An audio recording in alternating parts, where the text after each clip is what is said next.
자, 거기에 비해서 이제 자연식은 정형식의 틀에서 완전히 벗어나서 어떤 자연적인 그런 형태를 그대로 뭐 모방을 한다든지 또는 그것을 활용한다든지 자연을 그대로 도입한다든지 하는 그런 양식을 자연식이라고 이제 볼 수가 있는 거죠.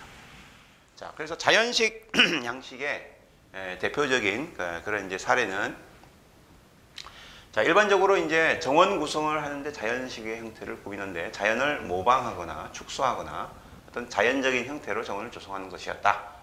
그래서 주로 동아시아, 유럽의 18세기 때 영국 정원, 동아시아는 우리나라, 중국, 일본이겠죠. 그리고 유럽의 18세기 때 영국, 이게 이제 유럽 같은 경우는 17세기까지는 이제 이탈리아나 프랑스를 중심으로 정형식 정원이 꾸며지다가 18세기에 오면서 이 정형식 정원이라는 틀이 굉장히 갇혀 있잖아요.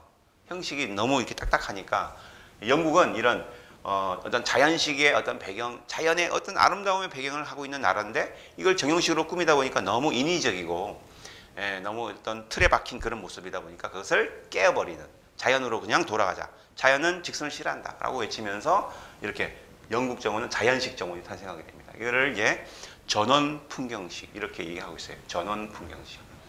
주로 영국을 중심으로, 또 독일을 중심으로 넓은 잔디밭을 이용하고 전원적이며 목가적인 이런 자연 풍경을 이용했다.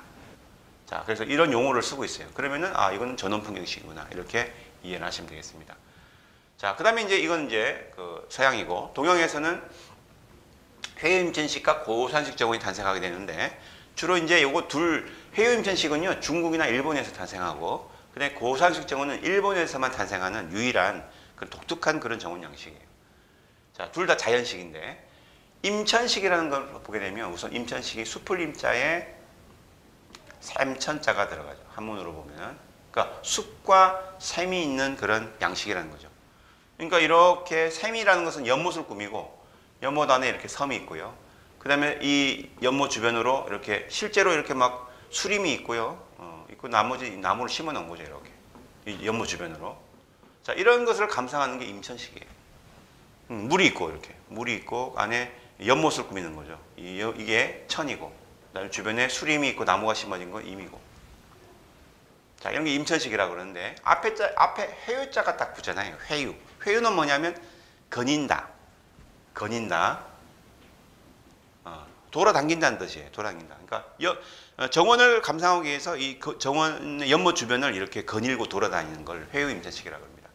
그러면 회유임천식이 되기 위해서는 뭐가 필요하냐면 이 연못 주변으로 이렇게 산책로가 필요한 거죠. 이런 식으로. 산책로가 필요해요. 거닐을 해야 되니까 산책로가 있어야 되고, 연못 안에 섬이 있다고 그랬죠. 섬을 들어가기 위해서 이렇게 다리가 이렇게 만들어집니다. 이런 식으로. 다리를 이렇게 건너서 넘어가고. 이렇게 연못 주변에 거닐 수 있는 그런 산책로와 이 섬을 건너갈 수 있는 이 다리가 만들어지게 되면 요거는 회유임천식이다 이렇게 부르는 거죠. 임천식과 회유임천식의 차이점이에요.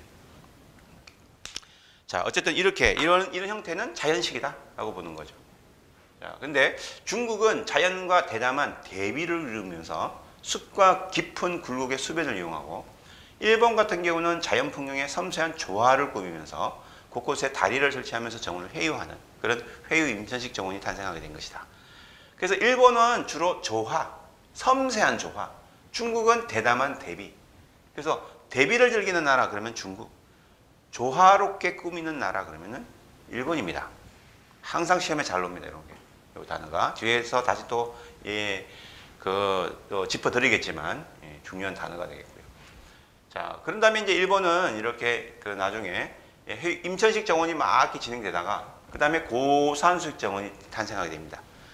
그래서 한 14세기, 15세기 이렇게 들어서 가지고 고산식 정원이 탄생하는데, 이 고산식은 뭐냐? 물을 전혀 이용하지 않는다. 물을 이용하지가 않습니다. 물을 이용하지 않고 모래를 깔아요. 왕모래. 얘를 물이라고 그러는 거예요. 모래를 깔고 물이라고 그러고, 바위를 갖다 놓고 얘를 바위는 폭포라고 그러고, 그 다음에 나무를 심었죠. 나무를 심고 나서 얘를 산이라고 표현했다는 거죠. 그리고 이제 눈을 감고서 산이 있고 그 산에서 폭포가 떨어지고 그 다음에 물이 쫙 펼쳐져 있는 그런 걸 상상하는 거예요. 이렇게. 실제로는 그래서 없는 건데 상상을 하면서 만드는 거기 때문에 이거를 이제 의미를 부여하는 거죠. 의미 부여. 그죠? 의미를 부여하는 어떤 사의주의의 어떤 그런 그 의미를 부여하는 그런 기법이다라고 합니다. 이 사의주의는 원래 중국에서 막 유행하는, 중국 자체가 사의주의에 막 이렇게 정원을 기법을 사용하는 그런 나라입니다. 사의주의는 원래 중국에서 사용하는 거거든요. 근데 이것이 일본에서 이 사의주의 의미를 부여하고 상징적으로 만드는 기법들이 이 고산식 정원에서 탁 나와요. 독특한 기법이죠. 일본에 갖고 있는 독특한 기법. 그래서 일본의 고산식 정원은 일본이라고 하는 그런 독특한 그런 민족성과 함께 이 불교에서 영향을 받아가지고 나온 그런 형식입니다. 이게 불교에서 이렇게 참선을 통해 가지고 좌선을 통해서 이렇게 조용한 그런 형태의 정원이 필요했던 거죠. 그래서 실제로 물을 쓰지 않고 모래를 썼던 거예요.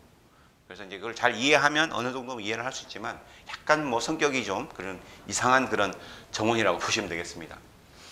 자, 대표적인 일본의 저 고산식 정원이 용안사 정원이고요. 이건 뒤에서 다시 나오도록 하는데, 고산식 정원도 이제 크게 두 가지로 또 나누거든요.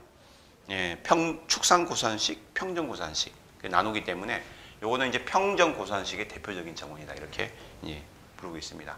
자, 여기서는 이제 자연식은 이렇게 전원풍경식, 해음천식, 고산식 이런 것들은 다 자연식 정원이다. 이걸 이제 보기 위해서 설명을 드린 겁니다. 자, 그 다음에 이제 절충식 정원은 뭐냐?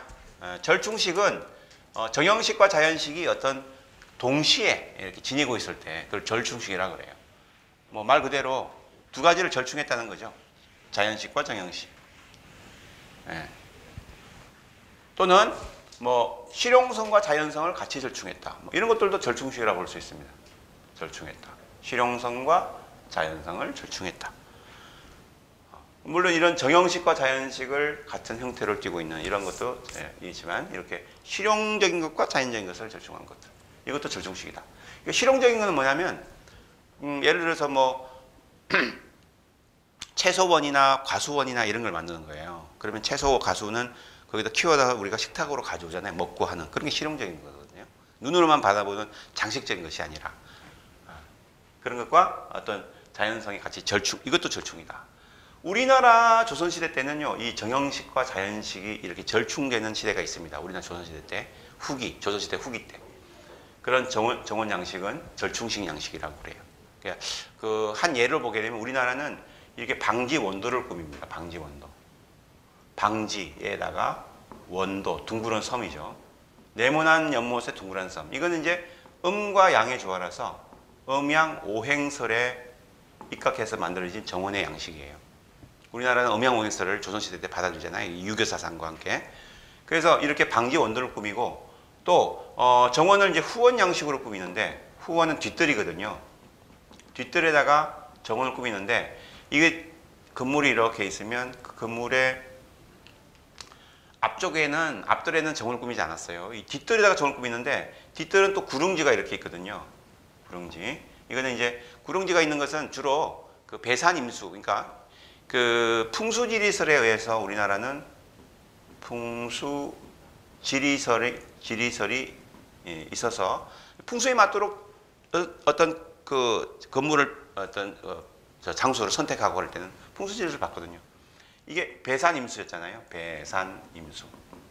그래서 뒤에는 산이 있어야 돼요. 앞에는 이렇게 물이 있어야 되고. 그리고 뒤에 산이 있다 보니까 이게 구릉지가 있는 거죠. 자, 그래서 구릉지가 있다 보니까 뒷공간은 뒷뜰인 후원은 공간이 좁았다는 거예요. 좁은 공간을 활용하기 위해서 어떻게 꾸몄느냐? 계단식으로 꾸민 거예요. 이렇게 계단.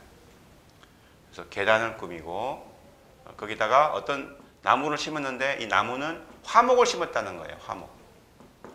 화목은 이제 화려한 꽃이 피는 나무들. 그래서 이 두 개를 따가지고, 앞자를 따가지고 뭐라 부르느냐? 화계다라고 불렀다. 화계. 그래서 우리나라 조선시대 때는 화계 양식이에요. 후원, 뒷뜰에 꾸미는 화계 양식. 이 화계 양식이 뭐냐면 정형식이잖아요. 계단이니까. 이렇게 계단을 꾸미고, 그 다음에 방지 원도를 꾸미고, 이런 것들은 전부 다 정형식이에요. 그죠? 네모난 형태고, 뭐 직선이고, 그러니까 정형식인데, 또 이제 조선시대 때 우리가 창덕궁을 가보면 창덕궁의 후원인 비원이 있죠. 뒷뜰에. 이 비원 같은 경우는 굉장히 자연식이거든요. 정원도 연못도 이렇게 네모난 연못도 있지만 모양도 가지각색으로 이렇게 곡선을 이용해서 만드는 연못과 곡선의 어떤 그런 형태를 유지하고 있거든요. 그러니까 같은 시대 때 이렇게 정형식과 이 자연식이 같이 공존한다는 거죠. 자, 그러니까 이건 뭐예요? 절충식이죠. 그래서 우리나라 조선시대 때 정원 양식은 절충식이다. 자, 이렇게 절충식 양식을 가지고 있다라고 얘기를 하고 있습니다.